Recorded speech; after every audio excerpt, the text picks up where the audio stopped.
Hi guys, welcome back to my channel. It's Ashley here again. In today's video I'm going to go deep.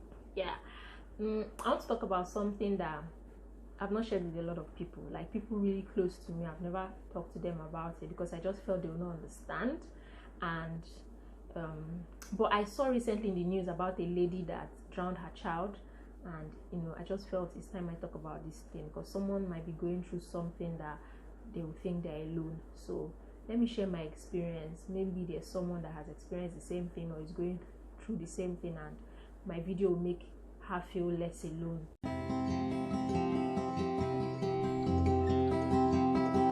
Having a baby is the most stressful thing I've ever gone through. My emotions were all over the place. I was crying a lot. I was always moody, or rather I was always having mood swings. Like I'm happy one minute, the next I'm moody. I wanted to have people around, but at the same time I was tired of having people around. It got to a point that every time I hear a knock on my door, I roll my eye like, come on, are you guys not tired of coming around? I would turn off my phone a lot. Even if I'm with the phone, I'm playing a game, I'll just put it on flight mode so no one can call, no one can text, no one can send anything. I can go a full day without opening any social media page. I stopped checking up on my husband when he goes to work. Like once he leaves the house, I just like, that's your business. When you come back, you're back. So I changed. It changed me so much, and I didn't like it. I tried to fight it, but I couldn't. I mean, it affected my prayer life. I was praying less. I would try to sing a worship song, and I'll just sing one song over and over and over again. And after a while, I'm lost. And it was somehow. I was somehow. Then I decided to research about it. My best friend encouraged me to research about it. She told me about someone that she knows that is going through or has gone through something similar after having her child and all that. So I'm not weird. There's nothing wrong with me. I should just research about it, which I did. And I found out that there are so many things that happen. Like there's baby blues, which is the most common. There's postpartum depression. There's postpartum anxiety. There's OCD, which I know wasn't OCD because I know what OCD means. So there are so many things that I found. I decided to dig into baby blues first, especially when I saw that 80% of women go through it. So I said, okay, this is probably what I'm going through. Excuse me. And what are the symptoms of OCD? Mild sadness, which I was experiencing. Anxiety, which I was experiencing. Mood swings, I was experiencing that. I was always tired. What else did I see?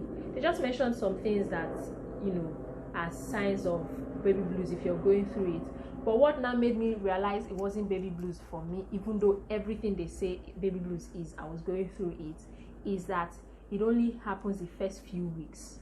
And as at this time, Nora was like 5 months old, and I was still going through all these emotions. So I knew that, okay, this is not baby blues. What is happening to me is not baby blues. So I went for the second most common thing I hear people talk about a lot, which is postpartum depression. And I went and read about postpartum depression. I watched lots of videos, lots of documentaries, and oh boy, that thing is scary. I wrote down some of the symptoms about postpartum depression. Withdrawal.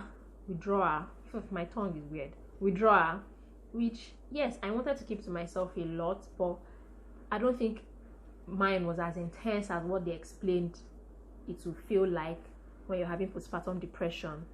Temper. My temper it was normal. I was emotional, but I wasn't getting angry a lot. I would cry to things I would not normally cry to. I started crying to a lot of movies and their ending, whether it's happy ending or bad ending.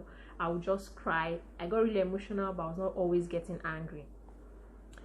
Crying, which I also experienced. Issues with concentration. I know that time I was struggling to concentrate, and I was rounding off my master's, which was insane. Like I would stay up to read, even though I have to breastfeed Nora in between. Oh my god, Nora's first year was a lot. I would have to breastfeed her in between and be reading at the same time. And when I finally put her to sleep, I don't think I'll be able to read a page of whatever I'm reading without getting distracted, without getting carried away. Something will just distract me from what I'm reading. It might just occur to me, oh, did you put her well? Oh, hope she's not suffocating. I'll go to the room, I'll check on her, I'll go back, then I'll remember something else. I was always finding it difficult to concentrate. Like how I managed to finish that degree It's only the grace of God, seriously. So yes, I had issues with concentration, mixed emotions, yes, but something that stood out for me that I know I was not experiencing is that urge to hurt your child. Yes, postpartum depression, according to what I read and watched, is that you tend to have the urge to hurt your child. I saw a video where a lady said she basically parked her car after the girl was crying. Her baby, was it girl or boy? Her baby was crying and she was tired. Like, why won't you close your mouth? Why won't you close your mouth? So she came out of the car, parked. This happened in the US. Parked and carried the child with the car seat and was heading towards the bridge to throw the child into the water, which thank God people stopped her. Different stories about different people. One lady said she felt like throwing. She was carrying the boy. He won't stop crying. She rocks. He won't stop crying. She felt like throwing him inside his crib. We're talking about babies that are still very tender. So yeah, postpartum depression comes with that urge to hurt your child, and some actually go ahead and do it, and they don't realize that what they did is wrong until it's too late. So I knew that wasn't happening to me. Like, I was obsessing about things not hurting Nora. I was not thinking about hurting her. So I knew what was happening to me was not postpartum depression.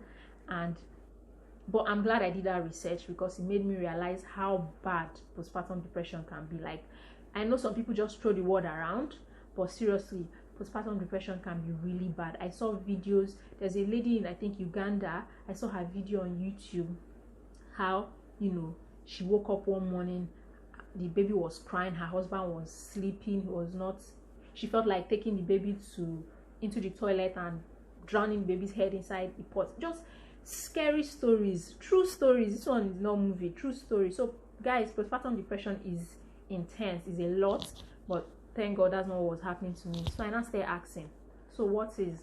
Then I now decided to go for, because I know what I always felt was anxiety, and I've always had issues with anxiety. Like, I get anxious when I'm going to write an exam, going for an interview, meeting someone really formal, and I get anxious about a lot of things. So I know I used to struggle with anxiety. So when I saw that there's something called postpartum anxiety, I now decided to dive into that, to try and figure out whether that was wrong with me, whether that was what was wrong with me, and I'm glad I did.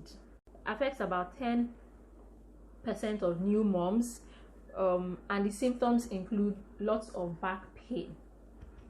Guys, my back was hellish for me the first few months of having Nora. It still happens to me now if I have a hectic day and things like that. But that one, no matter what, I wake up, my back is aching.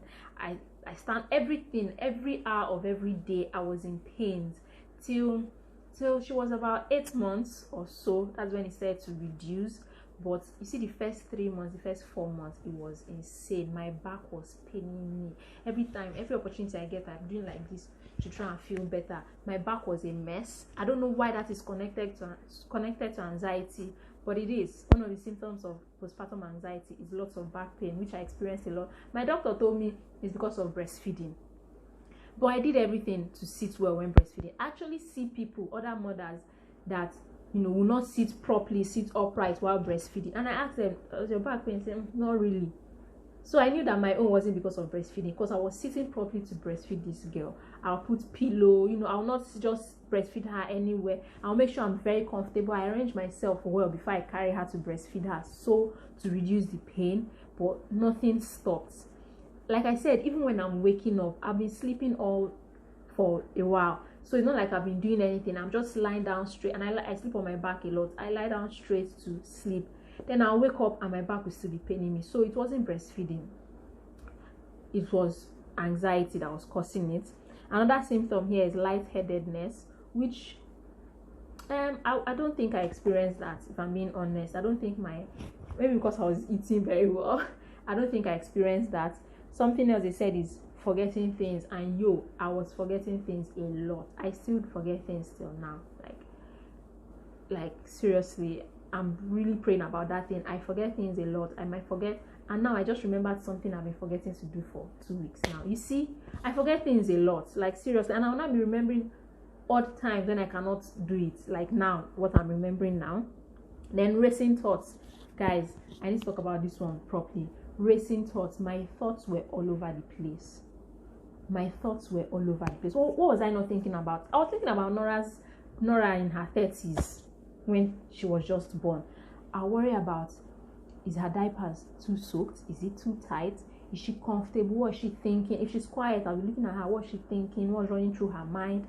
If she's sleeping, I can just wake up in the middle of the night. Oh my God, this girl has not woken up to eat. Is she okay? I'll go and check if she's breathing. I'll check if her tummy, if I cannot see her nose because of the way she is, I cannot put my hand in front of her nose. I'll make sure, I'll stay till I see whether her tummy is moving, to be sure that she's breathing. I get worried when she's choked. I get worried about what I'm eating and how, that's what she's sucking. I worry about what if someone robbers come into my house and, they don't steal anything, they only steal my baby. Yeah. So I was having crazy thoughts. I was doing everything I could to shut my head up, but I just couldn't. I think I said it to my mom countless times, like, how do you make your head to just shut up, like that inner voice to just stop? Because so many things were always running through my mind. So many things. My husband will go out and I'll be like, what if I don't hear from him? What if he doesn't come back? What if his kidnappers that call and tell me they have my home? Or just crazy things. So I was always having so many thoughts.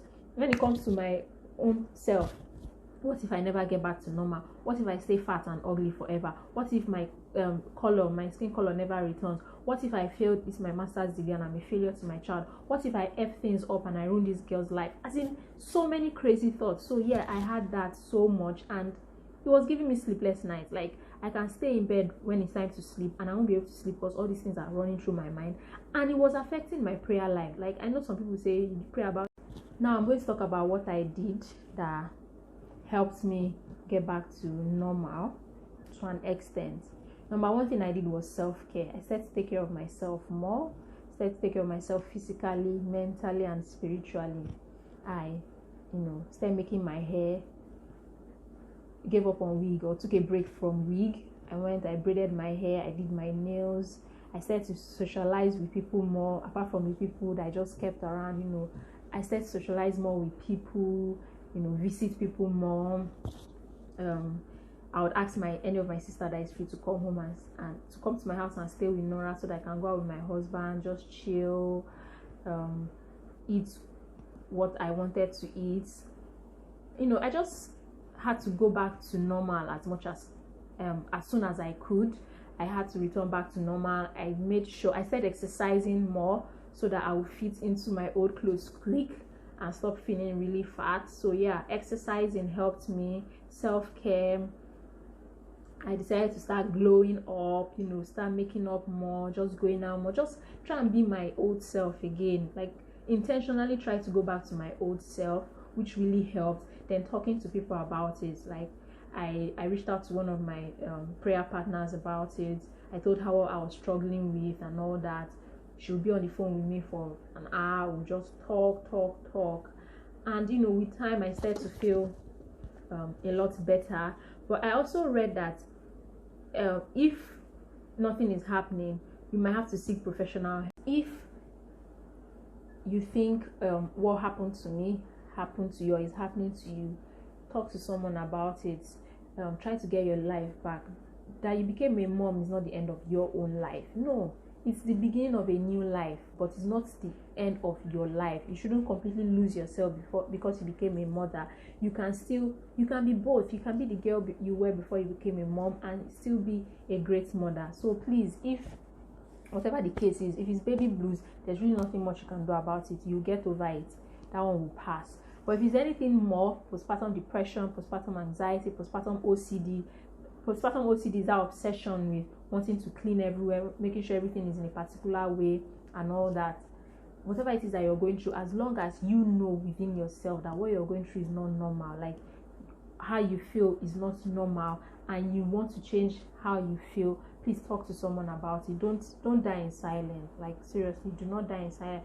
And I also read that it happens to guys too, as in fathers, but it's more common with the mothers. With the ones that went through it, basically. So yes, please, whatever it is that you're going through, please seek help, and I pray that we all come out stronger. and be the best version of mothers we can be to our kids. Yeah.